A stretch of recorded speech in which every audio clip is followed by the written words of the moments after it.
Hello, everyone. Welcome to Relationship Talk with Sharonda. I am your auntie Sharonda. And of course, I had been on the Facebook streets last night. And whenever something comes up, I always use it as an opportunity to teach. Okay. And I don't assume that everyone has learned these lessons in life, right? Because we all come from different walks of life.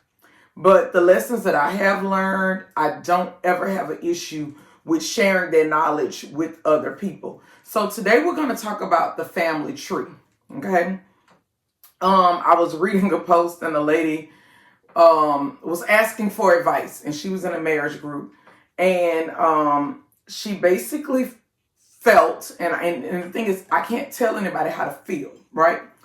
She felt like it was disrespectful for her husband to tell his child's mom, "I love you too," right? So before they ended the phone conversation, the child's mom said, "I love you," and he said, "I love you too." He hung up the phone. His wife completely went off.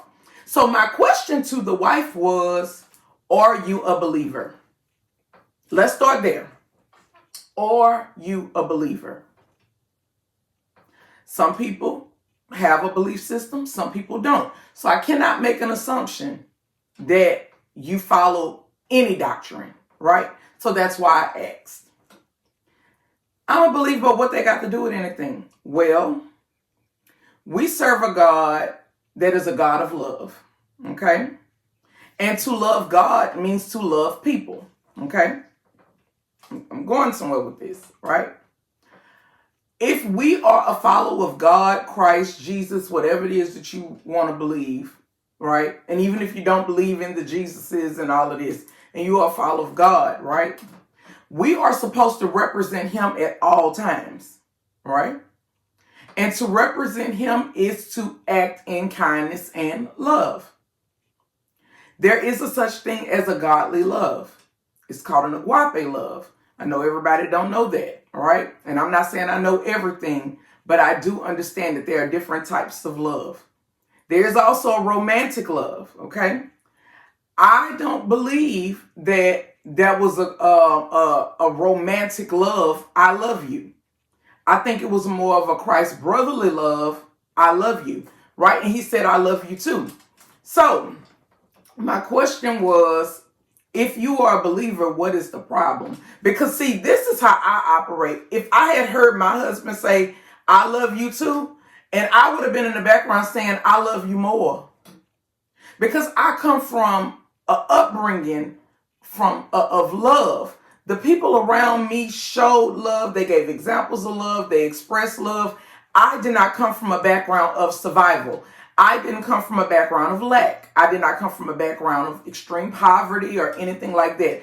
I'm not saying that things ain't get tight for my family like it do with any other family. I'm not saying that. But what I'm saying is lack did not exist in my life. And going without things didn't exist in my life. I don't have the stories of lights off, not enough food, all of this kind of stuff. My life has always been plentiful, and there was always an abundance and more than enough of everything.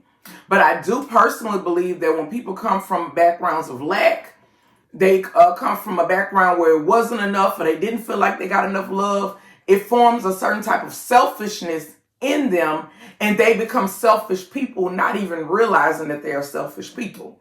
And the thing is, you want everything to be about you, and you don't want to see nobody else get anything else. And if you see somebody else getting something, you feel like that could have been more for me. Even though you got what you needed and you satisfied, you can't stand to see somebody else getting something. You have people like that in the world, right? So, it made me come up with a scenario, and I said, I remember when I was actively going to church, and my background is the ministry of love. Go figure, the ministry of love, because that's what was taught there. Love. If Bridget Stein didn't teach me anything else, that woman taught me how to love. She taught me how to love, and I am so grateful for her because I saw it. I understood it growing up. I had examples of it, but she taught me what it really meant and the fundamentals and how to activate it in my own life, right? When I was going to the ministry of love, there would be a point in the service where we would all, they would play music, we would say what was called the love creed, and it starts off: love is patient, it's kind, it's not jealous, it's not boastful, it's not arrogant, it's not rooted. The love creed breaks down what love is, right? It does not insist on its own way. You know, it tells you about what love is. If you don't know it, you need to read your Bible, and it'll tell you exactly what love is. But anyway, and after we would do the love creed, we would walk around and we would hug people, and we would embrace them and tell them that we love them, right? This is my background. This is what I come from.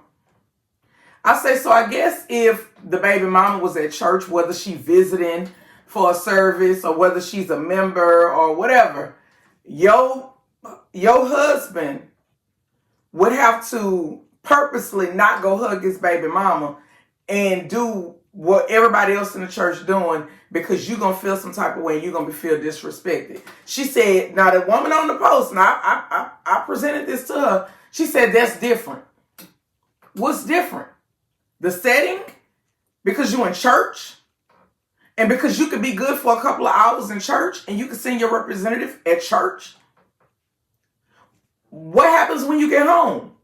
All of your teachings go out the window? Everything that you've been taught while you were at church, it goes out the window because you're at home now and it's a different setting?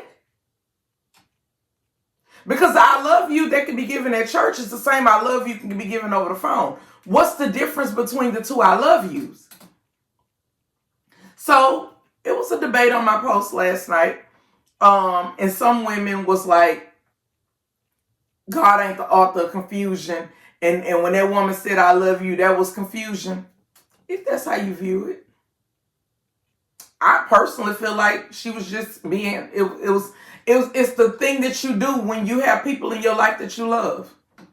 It's a lot of people, before I hang up the phone with them, I tell them that I love them. And they ain't got to be nobody that I'm laying down with. In fact, most of them are people that I'm not laying down with. But I love them. Right?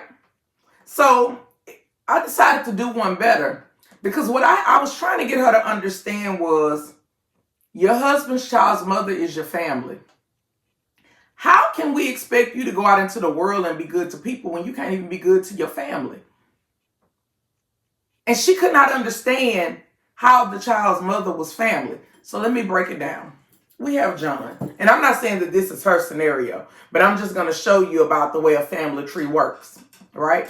This is John. John is a typical man. John becomes sexually active very, very early in life, right? And John has his first child with Keisha at the age of 15 years old. Right? So Keisha has now become a branch on John's tree.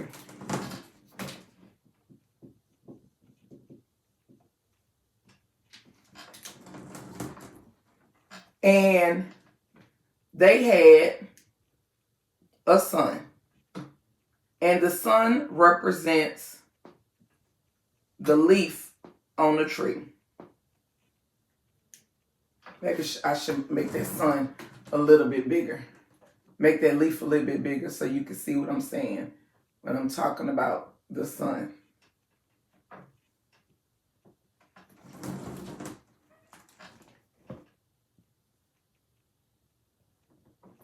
All right. At 15, he had a child with Keisha.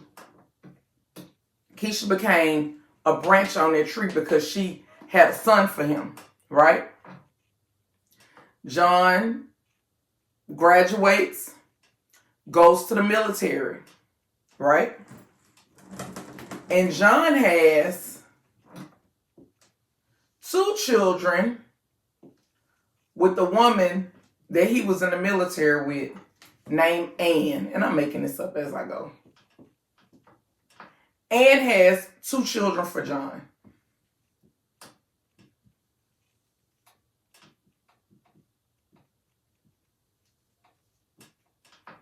and she has a daughter.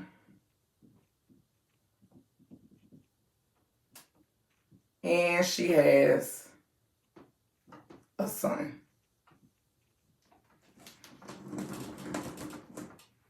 All right. So this is John.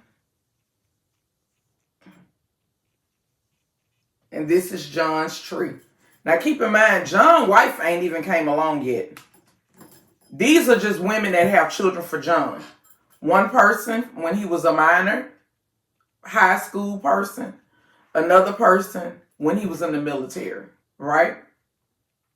John leaves the military and he ends up meeting a woman.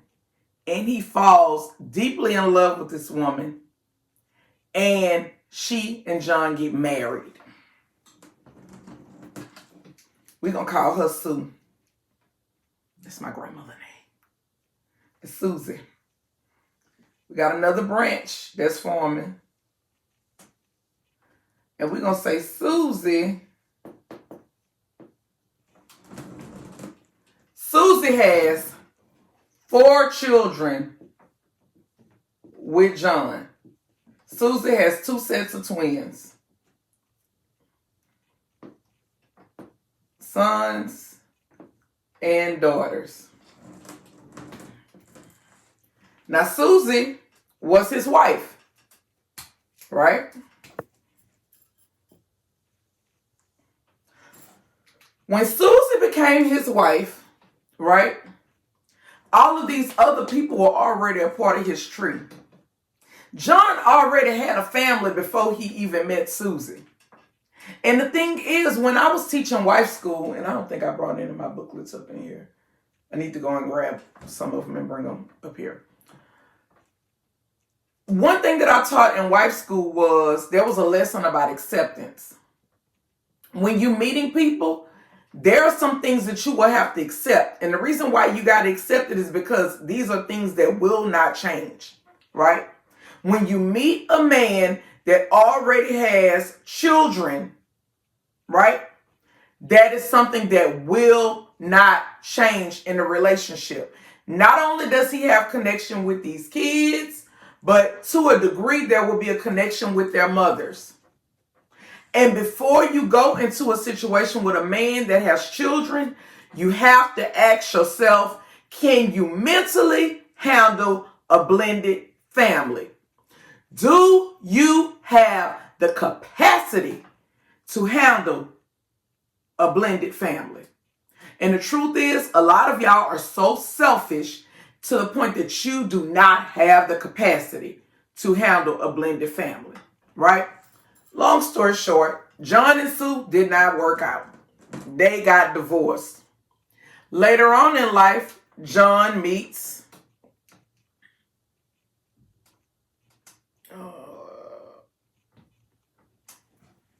Frances. We're going to say Frances. And we're going to call her Fran for short. Fran doesn't have any kids with John. She just married him. She's just his wife. She married him later on in life. What I want you to understand is when you meet a man and he has all of these different things going on, you became a part of his tree. You don't get to rewrite the tree. You don't get to change the tree. And a lot of times we come into these men's lives later on in lives and we don't bear children with them. And my question to you is, if you're the person and you don't have children with him, who more family? You or them? Since we want to talk about what family is, because look like to me, all of these people way more family than you will ever be. Because you're a part of this tree because of marriage. These people are a part of this tree because of lineage, because of blood. You just did some paperwork. So you can't come in expecting this man to turn his back and negate all of this that he done created before you came along. And I'll be damned if Keisha, Susie, or Ann tell John that they love him, because it can come from a genuine place, and he can't say I love you back. Because guess what? He ought to love them just because they brought life into this world for him. They expanded his tree. They put their life on the line to expand his tree. But as a wife, you so sensitive and emotional to hearing somebody say, I love you to your husband, you go straight to the bedroom. You go straight to a romantic relationship. Grow up. Grow up. Just wanted to go over the family tree with you all. Explain it to you, because some people, they ain't never got this kind of knowledge before. They ain't never got it. They don't understand nothing about a family tree. They don't even understand family. They don't even understand being bonded to somebody for life. They expect, oh, the children 18, you ain't got to talk to Keisha and or Susie anymore because the children 18. Why? These people are not his enemy. And like any other family, some shit might go down. But guess what? Families always can recover. But a lot of y'all so mean-spirited, you don't ever want to see the family recover. Because it make you feel secure and it make you feel safe to see the division. If it's up to you, them children turn 18, you want to completely cut off the branches. If it's up to you. Men, be careful. Do not marry a selfish woman like this. She will not be good for you or your future. She will make sure you and your children stay at odds with each other. She will see to it. That wraps me up for today. Y'all be blessed.